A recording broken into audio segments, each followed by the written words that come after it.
Le titre d'aujourd'hui est « Qu'ont-ils vu dans ta maison ?»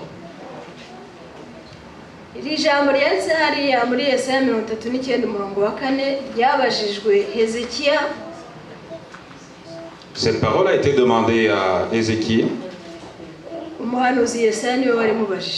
Le prophète Isaïe, c'est lui qui lui a demandé.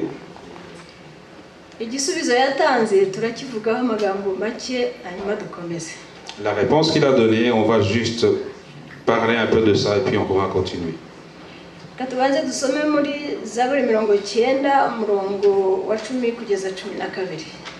Lisons en Psaume 90, à partir du 10e verset au 12e.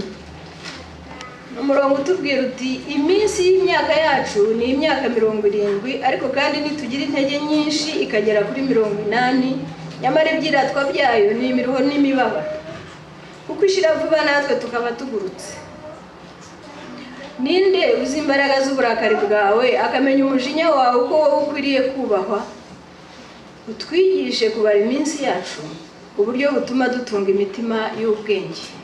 Les jours de nos années s'élèvent à 70 et pour les plus robustes à 80 ans. Et l'orgueil qu'ils en tirent n'est que peine et misère, car ils passent vite et nous nous envolons. Qui prend garde à ta force de ta colère et à ton courroux selon la crainte qui t'est due? Enseigne-nous à bien compter nos jours, afin que nous appliquions notre cœur à la sagesse. Verset 12. Qui prend garde à la force de ta colère et à ton courroux, selon la crainte qui t'est due?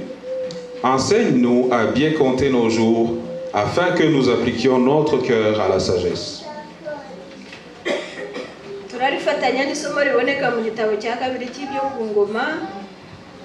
Nous allons combiner ce verset à un verset qu'on trouve dans 2 Rois,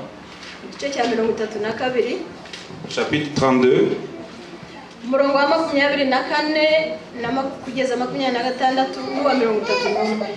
versets 24 à 26 et le verset 31. Il est dit: muri iyo minsi Hezekiya ararwara yenda gupfa asaba Uwiteka amusubiza ijambo amuha n'ikimenyetso ariko Hezekiya ntiyitura ubuntu yagiriwe kuko yiyogeje mu mutima we nicyo cyatumye uburakari bumubaho we n'abayuda n'ab'i Yerusalemu. 31 26 naho ndabusoma. Hezekiya abibonye yicisha bugufi yihana ubwibone bwo mu mutima we ubwe n'abaturage b'i Yerusalemu bituma uburakari bw'Uwiteka butabageraho ku ngoma ya Hezekiya. 31 haratubwira ati ariko mu by'intumwa abatware b'i Babuloni bamutumyeho kumubaza ibitangaza byakorwaga mu gihugu cye, Imana yaramuretse imugerageza kugira ngo imenye ibyari mu mutima we byose. Il est dit: en ce temps-là, Ézéchias fut malade à la mort. Il fit une prière à l'Éternel, et l'Éternel lui adressa la parole et lui accorda un prodige. Mais Ézéchias ne répondit point au bienfait qu'il avait reçu, car son cœur s'éleva, et la colère de l'Éternel fut sur lui et sur Juda et Jérusalem. Alors Ézéchias, du sein de son orgueil, s'humilia avec les habitants de Jérusalem, et la colère de l'Éternel ne vint pas sur eux pendant la vie d'Ézéchias. Le verset 26, il est dit, je vais le trouver.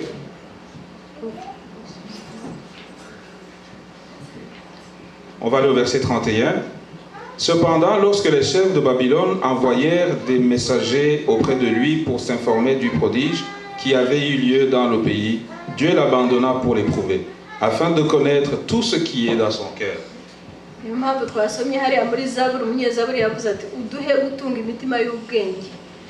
C'est pour ça qu'en psaume on nous dit « Ayons des cœurs pleins de sagesse ».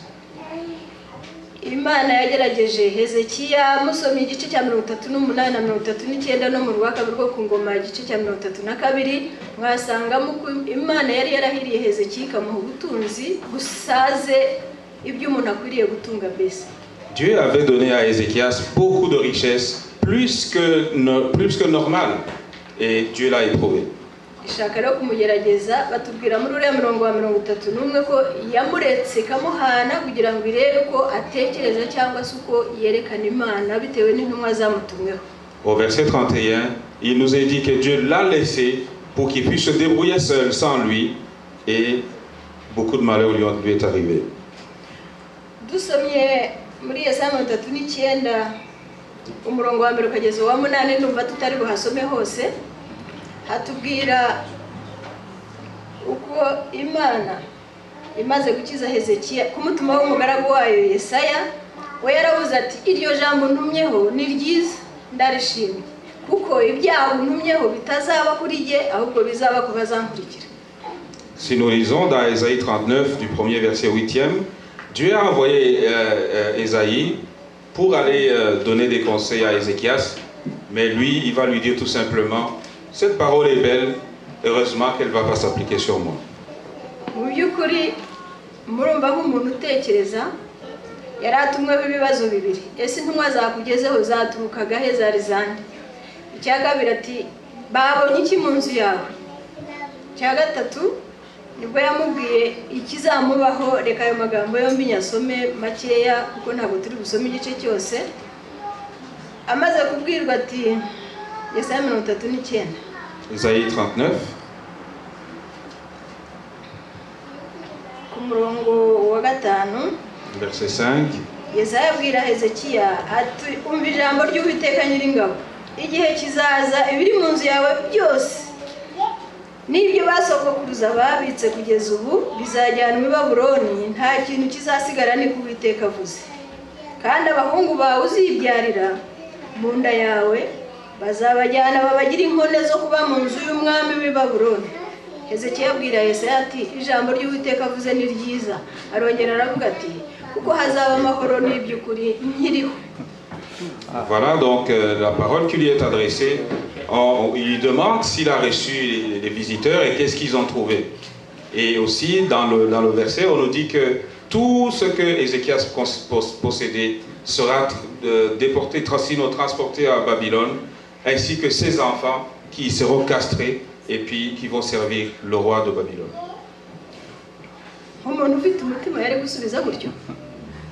Et vous pensez qu'il pouvait répondre en disant tout simplement, heureusement que ces choses arriveront quand je ne suis aux autres qu'à moi.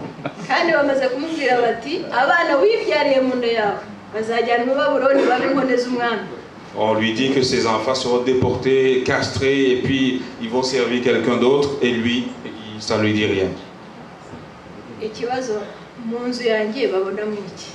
Qu'est-ce qu'il trouve dans ma maison? Hari yuko basomye umurongo batubwiye ngo yaravuze ati ibyari mu nzu yanjye byose no kugeza ku ntwaro yaratunze yarabyerekanye. Il a dit que tout ce qu'il possédait jusqu'aux armes il les a montrées. Nta mutima mubi yari afite yiyerekanye uko ari mbese. Il s'est montré tel qu'il est. Il n'avait pas un mauvais cœur. Kinyarwanda cyacu baravuga ngo usohotse uko ari ntabugabo ntabugayirwa.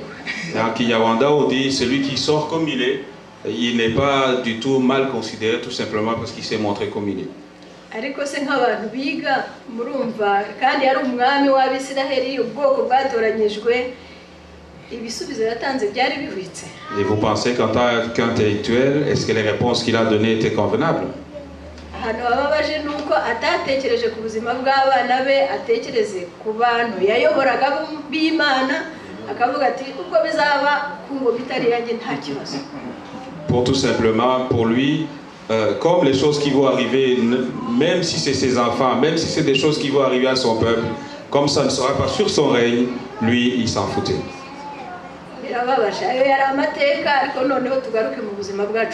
C'est triste, c'était l'histoire, mais revenons à notre histoire, à nous. Qu'est-ce qu'il voit dans ma maison? 1 Corinthiens 3, verset 9.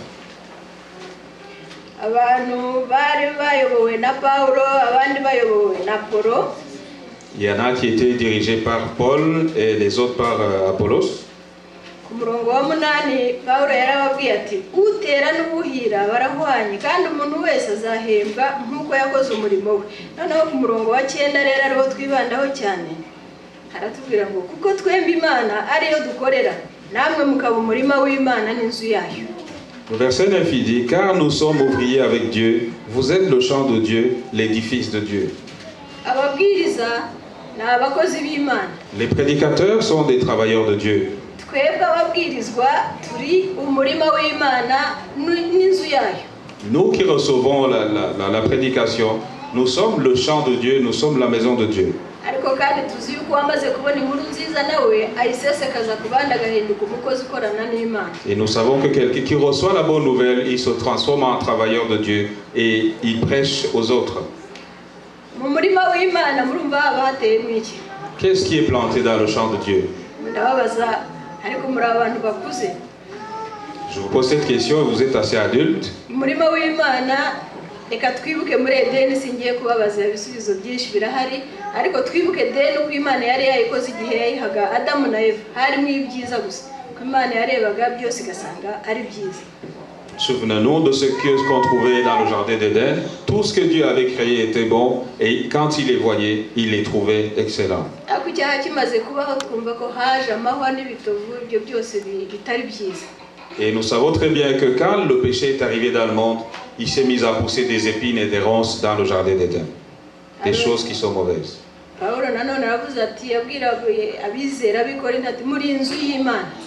Et Paul dit aux chrétiens de Corinthe, il dit, vous êtes la maison de Dieu.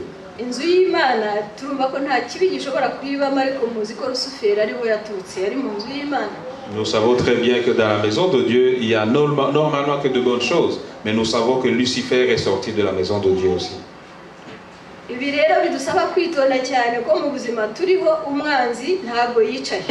Tout cela nous demande d'être prudents parce que le méchant, le diable, n'est pas assis, il travaille. iyo twasuwe imuhiri wacu mu nzuzi wacu mu mirima y'iwacu tuherekana iki? Ici, j'ai pensé que quand je reçois des visiteurs, qu'est-ce que je montre à mes visiteurs? Ézéchias, lui, il a montré tout ce qu'il possédait dans sa maison.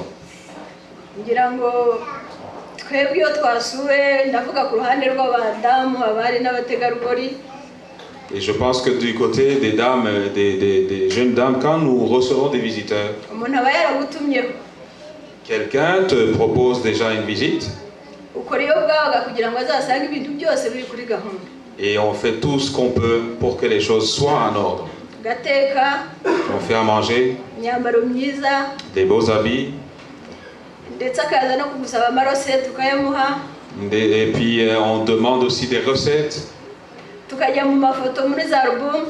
Et puis on regarde des photos dans les albums. Et on discute de la vie courante.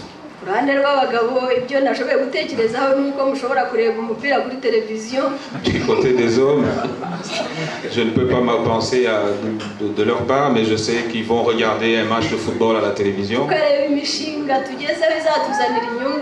Et nous planifions, nous faisons des projets pour réaliser des bénéfices.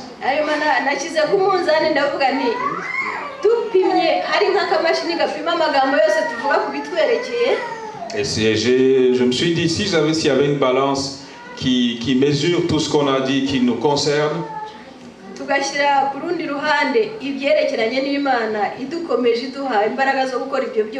et si je mets de l'autre côté les plans que nous faisons avec Dieu qui nous donne tout ce que nous possédons, est-ce qu'on peut se moquer d'Ézéchias? Vous pouvez répondre maintenant. Est-ce qu'on peut se moquer de lui? Nous sommes tellement égoïstes que nous pensons à nous et la place qu'on donne à Dieu est très petite. Et tout cela est dû au péché. Dans Marc 3, il y a des paroles que Dieu nous a dites. Et c'est Jésus lui-même qui a prononcé ces paroles.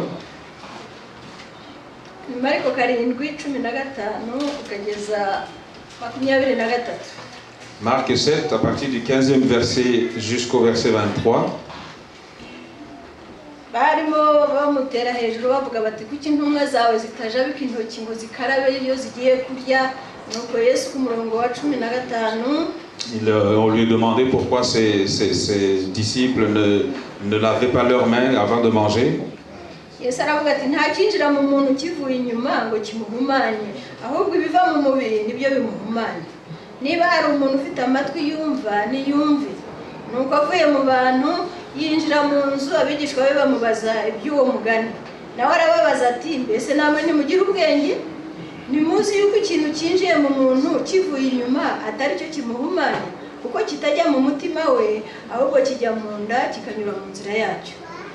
Uko niko kubonezwa kw'ibyo kurya byose. Aravuga ati biva mu muntu nibyo bimuhumanya, kuko mu mitima y'abantu havamo imigambi mibi, guheheta, gusambana, kwiba, kwica, kwifuza kubi, kugira nabi, uburiganya, iby'isoni nke, ijisho ribi, ibitutsi, ubwibone n'ubupfu. Ibyo bibi byose biva mu muntu nibyo bimuhumanya. Et Jésus a répondu tout simplement en disant, ce qui entre dans le corps, c'est pas ces choses-là qui vont le souiller, mais par contre c'est des choses qui en sortent, parce que la nourriture va passer par le système et puis va s'évacuer, tandis que ce qui sort de l'homme, du cœur de l'homme, ce n'est que de mauvaises choses. Il y a ici on cite les mauvaises pensées, l'adultère, les impudicités, les meurtres, les vols, les cupidités, les méchancetés, la fraude, le dérèglement, le regard envieux, la calomnie, l'orgueil, la folie, et toutes ces choses-là sortent du cœur de l'homme, et c'est ces choses-là qui sont souillées.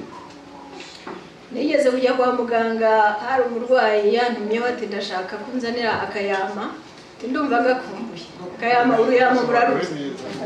J'ai visité quelqu'un qui était à l'hôpital et il m'avait demandé de lui apporter umusururu.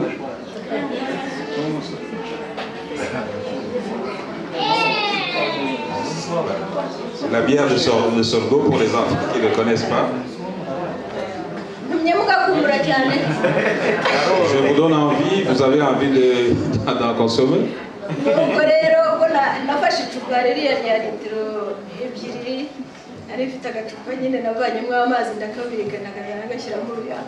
J'ai pris une bouteille de 2 litres.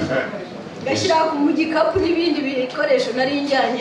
j'ai mis dans mon sac avec d'autres choses que je lui apportais. Et quand je marchais, je ne me suis pas rendu compte que cette bière de sorgho était en train de fermenter. J'ai eu la chance, ça n'a pas explosé dans la rue. Et quand je suis arrivé à l'hôpital,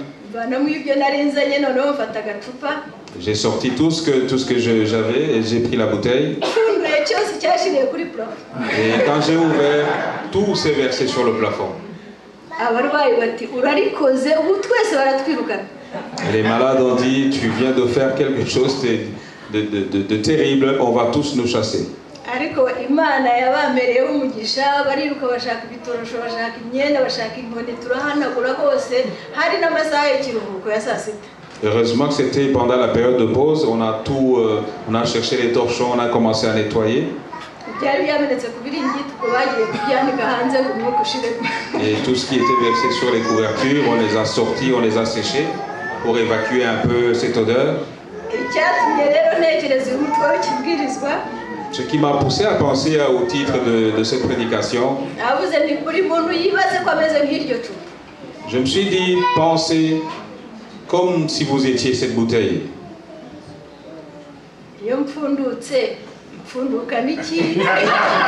je m'ouvre avec quoi? Qu'est-ce qui sort de moi quand je m'ouvre?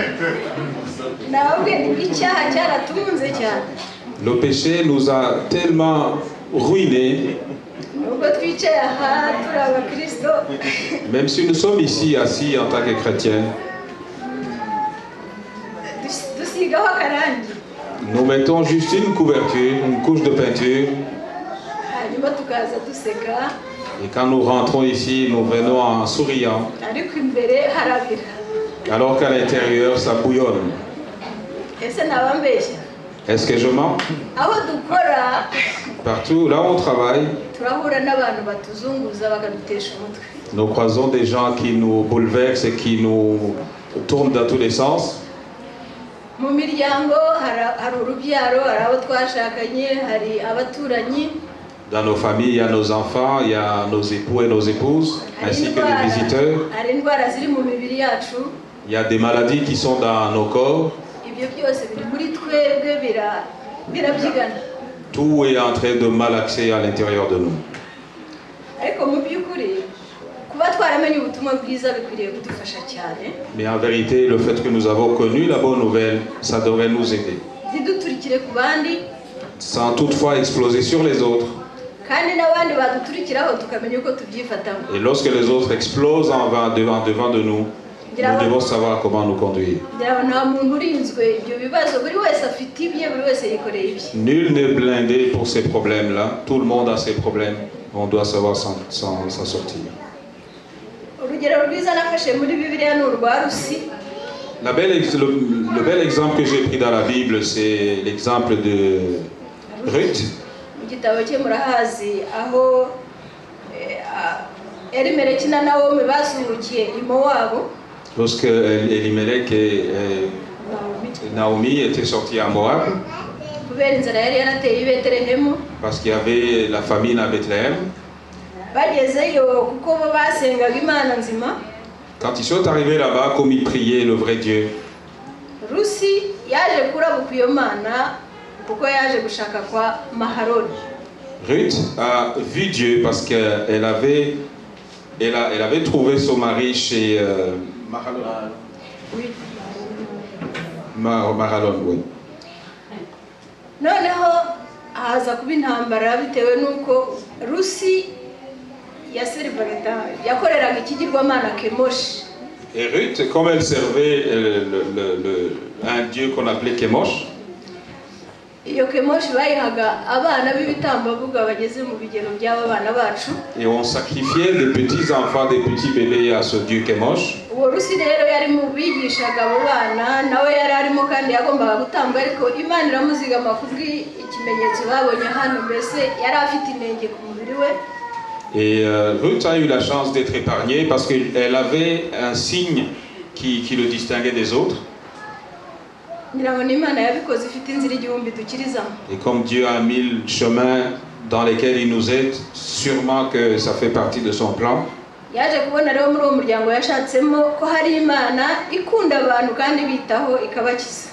Dans la famille dans laquelle elle était mariée, elle a trouvé qu'il y avait un Dieu qui pouvait les aider et les sortir de toutes les situations. Babonye rero abamowabu wabo babonye ko akundana n'uwo muryango usenga indi mana bo badasenga. Et les Moabites, quand ils ont vu qu'elle aimait quelqu'un qui servait d'autres dieux, bishe Elimeleki umugabo wa Nawomi n'abahungu be babiri. Ils ont tué Elimelech et ses deux enfants. Nibaza umukecuru wari warajyanye n'umuryango we akaba asigaye ahagaze bwuma. Vous imaginez cette vieille dame qui était partie avec sa famille mais qui reste seule. Rusi amujya imbere ati ndashaka kugumana nawe. Et Ruth a pris le devant et elle a dit je reste avec toi. Se byari byoroshye. Est-ce que vous pensez que c'était facile? Aramureba abe nibo bishe umuryango we. Et c'est sa propre famille qui avait tué la famille de sa mu mutima we harimo igisebe gikomeye cyane cyari gutuma atanamureba n'irihumye. Dans son cœur, il y avait de l'amertume qui pouvait même la pousser à ne même pas la regarder.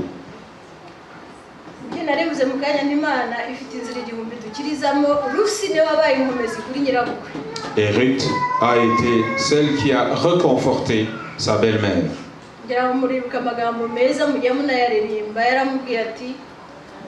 Ntabwo ngusiga unyinyingira kugusiga, aho uzajya niho nzajya, aho uzagwa niho nzagwa, Imana yawe niyo izaba Imana yanjye. Et Ruth a dit à sa belle-mère, je ne t'abandonnerai jamais. Ton Dieu sera mon Dieu. Là où tu iras, j'irai avec toi. En tout cas, je ferai tout ce qui est bien pour toi.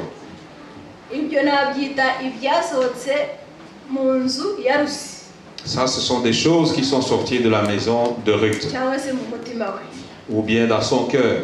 byafashije nyirabukwe noneho barajyana barakomera babona n'imigisha batubwira yuko yabaye nyirakuruza wandi wa Yesu. Et beaucoup de bénédictions qui sortent de cette dame vont jusqu'à ce que c'est elle qui va être l'une des ancêtres de Jésus-Christ.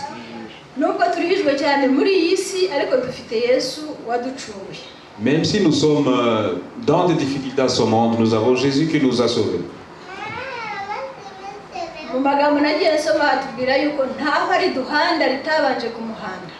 Dans tout ce que j'ai lu, il n'y a aucune épine qui nous pique qui n'a pas piqué Jésus d'abord. Vous vous rappelez qu'il a été détesté alors qu'il était encore dans le ventre de sa mère.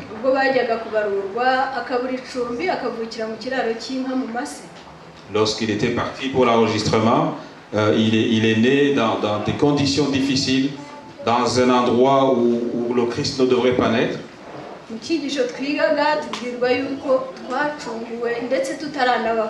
Dans la leçon de cette semaine, il nous est dit, nous avons été sauvés avant même d'exister.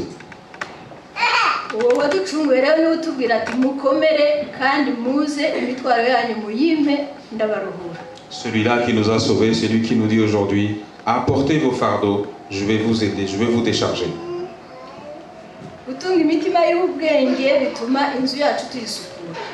Avoir des cœurs intelligents nous permettent de nettoyer nos maisons.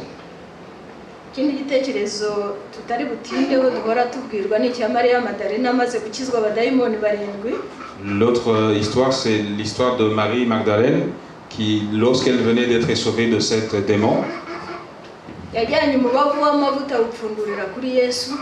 elle a pris un parfum qui coûtait très cher et elle a ouvert ça devant Jésus-Christ. Ce qui symbolisait tout ce qu'elle avait, parce qu'il n'y avait rien qui restait derrière elle.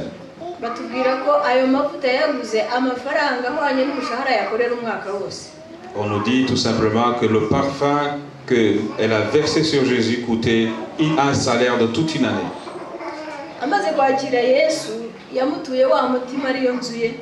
Et quand elle a accepté Jésus et elle lui a offert son cœur qui est sa propre maison,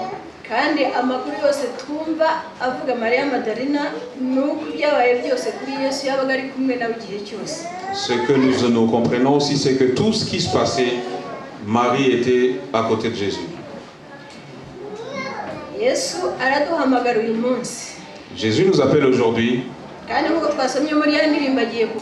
Et comme nous avons lu dans la chanson, il va revenir bientôt.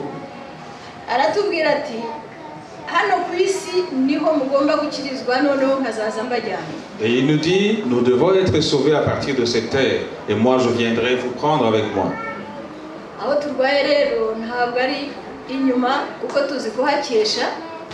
Notre maladie ne se trouve pas à l'extérieur parce que nous savons nous nettoyer. Et ce que nous devons guérir, en fait, c'est nos cœurs via la parole de Dieu que nous entendons tous les jours. Tout ce que nous disons, tout ce que nous pensons, tout ce que nous parlons, et c'est ces choses-là qui montrent qui nous sommes à l'intérieur.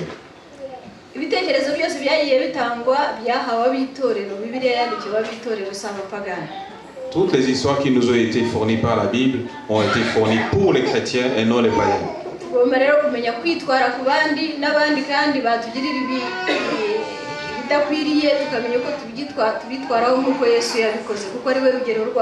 Nous devons savoir comment nous comporter avec les autres. Et lorsque les autres aussi se comportent d'une autre façon, on doit être capable de se comporter comme Jésus nous a enseigné. Vous vous rappelez de l'histoire de Mahomao?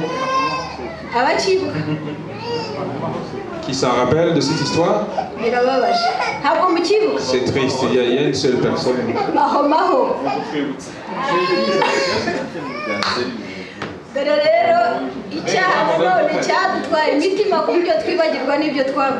Le péché nous a tellement inondé nos cœurs que nous oublions nos histoires.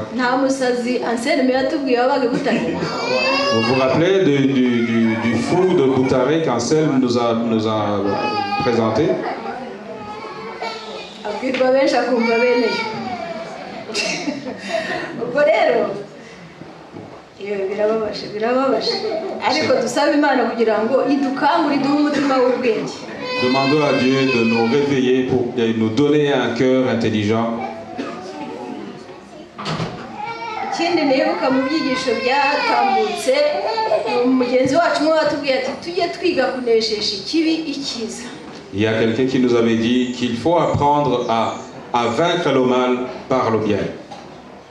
Imana iri hafi kuyerekana. Dieu est prêt à se révéler en nous. Niyo mpamvu umwanzi nawe akora uko ashoboye kose kugira ngo azingitiranize abantu mu bibi. C'est pour ça que le diable fait tout pour nous embobiner dans le mal. Ariko Imana idushaka hari ikivuga muri Zakariya igice cya 8. Dans Zacharie chapitre 8, Dieu nous enseigne quelque chose d'important. Irimo gushaka ubwoko bwayo ni twebwe kandi natwe tukagomba gushaka abandi. Dieu cherche son peuple qui est nous, et nous devons aussi chercher d'autres personnes que nous devons ramener à Dieu. Chapitre 8, verset 23. Et Dieu dit, muri iyo minsi abantu 10 bazava mu mahanga y'indimi zose bafata ikinyita cy'umwambaro w'umuyuda bamubwire bati turajyana kuko twumvise yuko Imana iri kumwe nawe. Ainsi parle l'Éternel, en ces jours-là, 10 hommes de toutes les langues des nations saisiront un juif par le pan de son vêtement et lui diront, nous irons avec vous, car nous avons appris que Dieu est avec vous. Iyo abantu batubona tuvuga Imana kandi dukora nk'ibyishaka n'ukuri tuba inshuti. Quand les gens nous voient, comment nous nous comportons par rapport à ce que Dieu nous a appris, ces gens deviennent nos amis. Niba nkuko Pawulo yabivuze turi umurima w'Imana kandi tukaba n'inzu yayo, ibyo byose bizadusohoreraho. Comme Paul le dit, si nous sommes le champ de Dieu et que nous sommes la maison de Dieu, toutes ces bonnes choses vont nous arriver. Imana icyo nsaba kuri aya manywa ngo dufashemo. Ce que je demande à Dieu aujourd'hui, kuduha imitima y'ubwenge, c'est de nous donner des cœurs de sagesse. Parce que Dieu va faire sa part et nous devons faire notre part aussi.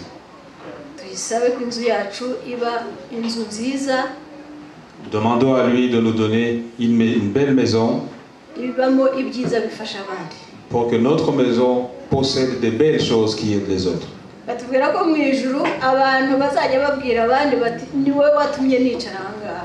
Et on nous dit qu'au ciel, il y a des gens qui diront, c'est grâce à toi que je suis assis au ciel. Il y a un juif en chacun de nous. Nous devons trouver des gens qui vont attraper des pans de nos habits pour que nous puissions monter vers le ciel en allant accueillir notre Dieu. C'est ma prière pour vous et moi aujourd'hui, au nom de Jésus.